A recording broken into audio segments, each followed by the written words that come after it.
they found her body floating in a water tank on the roof of the Cecil Hotel. The hatch was closed, the drop was steep, and the only ladder to the tank sat behind a locked, alarmed door. The last footage of her alive is a 2-minute elevator video, one the internet has argued about for more than a decade. Some say she was hiding from someone. Some say she was following something no one else could see. Some believe she was reacting to a threat that never appeared on camera. This is the story of Elisa Lam, and the timeline that still refuses to make sense. Cold Trail Stories, where every shadow has a story, and every mystery leaves something behind. Elisa Lam was a 21-year-old student from Vancouver, Canada. Bright, curious, thoughtful. A writer who used her online blog as a way to stay grounded while navigating mental health challenges. She wrote honestly about the pressure to succeed, the fear of losing control, and her hope to find clarity through travel. In late January 2013, she took a solo trip through California, a chance to reset before returning to school. Her posts show excitement, anxiety, and a determination to grow. She checked into the Cecil Hotel, unaware of the history woven into its walls. From the outside, the Cecil looks ordinary. Cheap rooms, a crowded lobby. The kind of place budget travelers pass through without thinking twice. But the hotel carries decades of tragedy. Events layered over each other like dust on old wallpaper. Unexplained deaths, disappearances, residents who lived on the edges of society. Stories that never made the news but shaped the energy of the building. Elisa was first placed in a shared room, but her roommates reported strange behavior, and staff quietly moved her to a private room.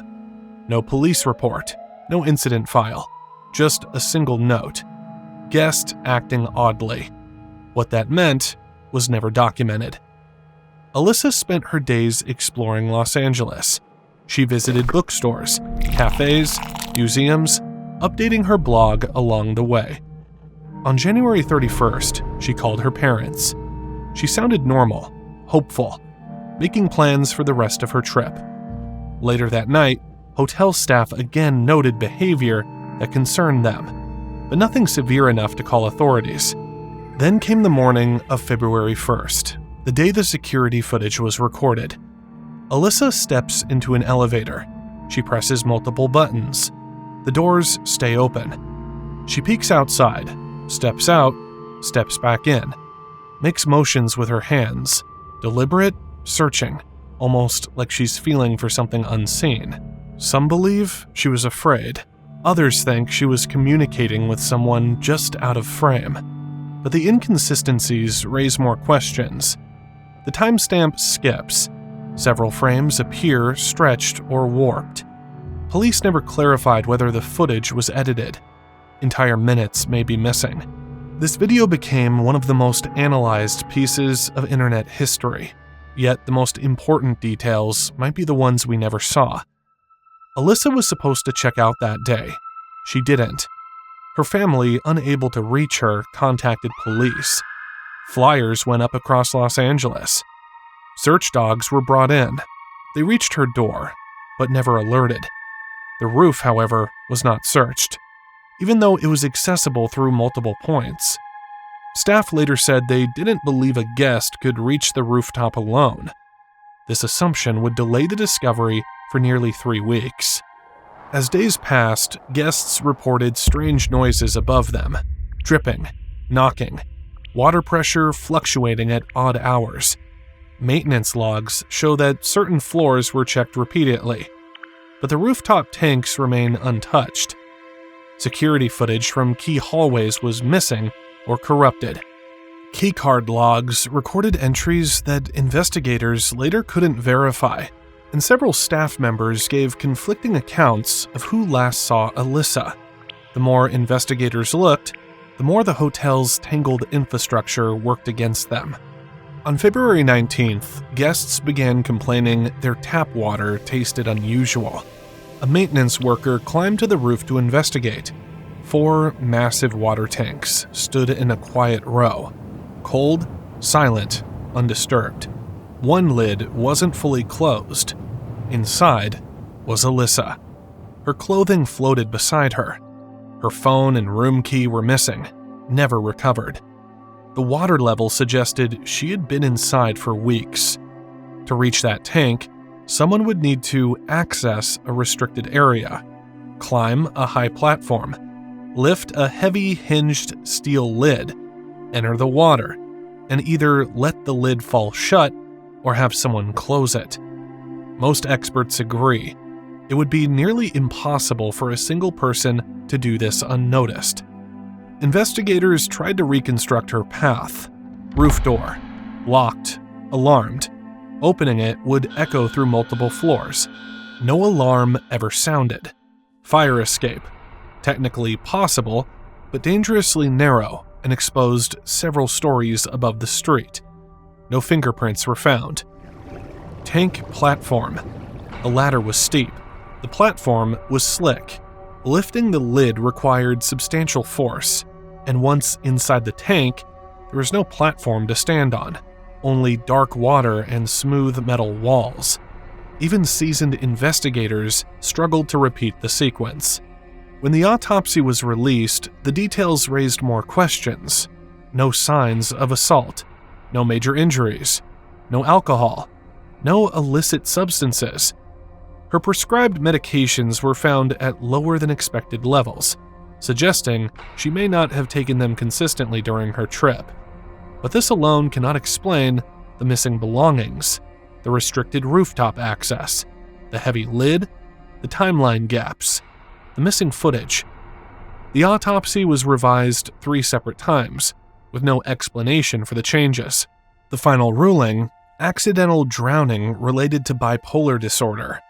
Many experts quietly disagreed.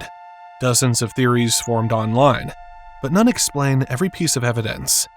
1. A mental health crisis.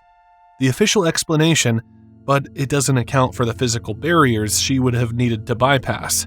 2. Foul play. The hotel housed long-term residents with troubled histories, but investigators found no injuries, no DNA, and no witnesses. 3. Edited or incomplete footage. The elevator behaves abnormally. The timestamp skips. The doors refuse to close for over a minute. Some believe the footage was edited, possibly to remove another person. 4.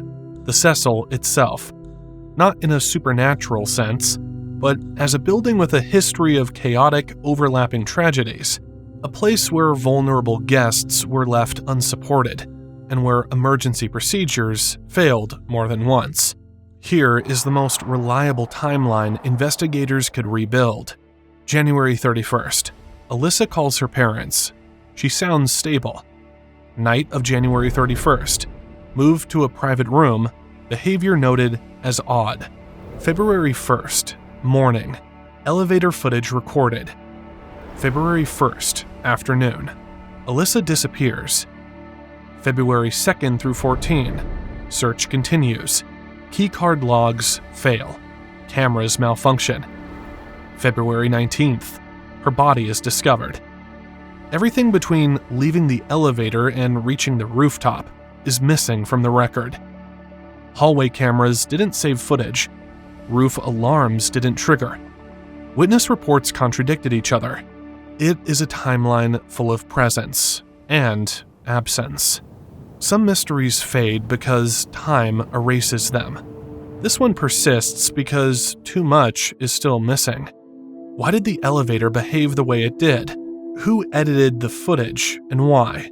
How was the tank lid closed? Why were rooftop searches delayed? How did she access a restricted area alone? Where are her missing belongings? Why were key investigative documents altered or incomplete? Each answer opens another door, and each door leads to a darker hallway. Elisa Lam was more than the headlines that followed her, more than a viral video, more than the theories people built in her absence. She was a daughter, a writer, a traveler looking for clarity in a world that often felt overwhelming. Her story deserves truth. not spectacle.